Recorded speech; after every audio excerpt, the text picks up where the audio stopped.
Hello again, thanks for joining. So this is a Piko model, you can see that on the box, and also you can see the logo Deutsche Post because this is a postal van produced by Piko for the German Post Museum. There's been a lot of models made for the Post Museum, mostly through the likes of Marklin, and I've done a couple of reviews on this channel of their models. This is another second-hand purchase, so we're going to check out what it's like. On the bottom of the box here we see two different part numbers. I think this one here is when it was sold as part of the Postal Museum, but this one 54590 corresponds with the normal Piko range, and it hints that this has been made in around about the 1990s or maybe the year 2000. I've not had this out the box since I got it, but I can see that the roof has maybe popped off there. So let's get this open and we'll check it out. So inside the box we have this rather cheap looking leaflet. I think it's just a printout actually, but it looks as though it's talking about the model and that you've bought it from the Post Museum, funnily enough. We've also got this leaflet here which shows how to add extra pieces onto here, so I guess we've got some parts to add on.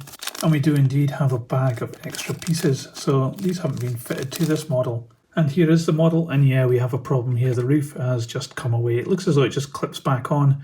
But before I do that, just having a look inside this model, we do have an interior, this piece of plastic here, but it is very basic. There's no details on it at all, so it's just giving a hint about what is inside here. Anyway, let's get the roof back on. A few moments later. Okay, that was an easy push fit, so it's back on now. I don't know how that managed to happen. I guess it must have just been in transit. But you know what courier companies can be like sometimes here in the UK. Anyway, this is the model. It looks pretty cool overall. It's a nice shade of green colour, and it has a lot of character to it. I was hoping this maybe hadn't been used before, but I think it has, because things like these steps here look as though they've been glued back on. Interestingly, it doesn't have any couplings fitted into these NEM pockets, and the wheels don't look as though they have any wear on them either. So it's a bit of a strange one. I don't think that's come from the factory like that. That would be pretty sloppy if it was. I think it's been repaired by a previous owner. Anyway, looking closer at this model, the shade of green on this plastic is really quite cool. I like the matte finish on it. We've got yellow lettering up here, which is actually quite difficult to get right, but it looks very crisp and clear. And the Deutsche Post logo here is also very clear. We've got a destination board and some more printing up here. This part here in black has just been masked off and painted. And as we saw, the roof is a separate piece, which is presented in silver, and it has some air vents on top of it. This one at the back here looks particularly good. Fit glazing as well, but no window surrounds. We've got one blocked out here, I guess that's for the toilet.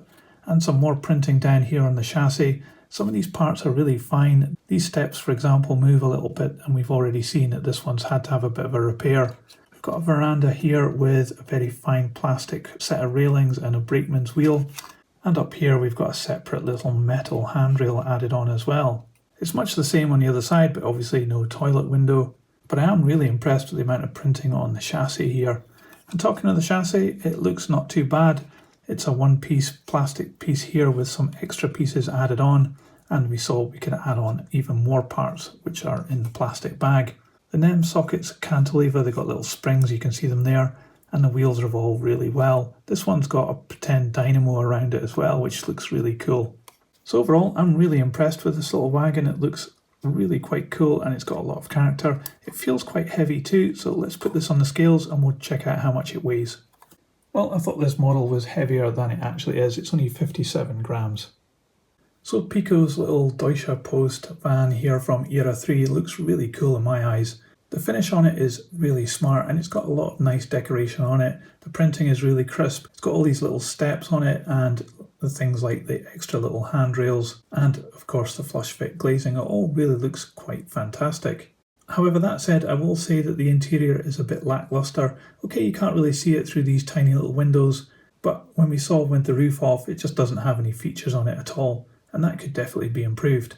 Obviously, one of the problems that this model is having is that the pieces are getting broken off it because they're so fine, and I guess that's to be expected, but it's always a trade-off between the fineness of the features on your model and how robust it is. But thinking that this came out in probably the late 90s or early 2000s, it would definitely stack up against models produced today. And on the second-hand market, I'm sure you could pick this up for less than £10, so in that respect, it's a nice little addition to your layout. But that's just what I think. What do you think about this model? Let me know in the comments below. Love to know your thoughts. And if you liked this video, don't forget to give it a thumbs up, and you can subscribe to see more videos like this. Thanks for watching. See ya. So model trains, model worlds, choo choo, model trains, tiny worlds, choo choo, model trains, model worlds, choo choo, model trains, tiny worlds, choo choo.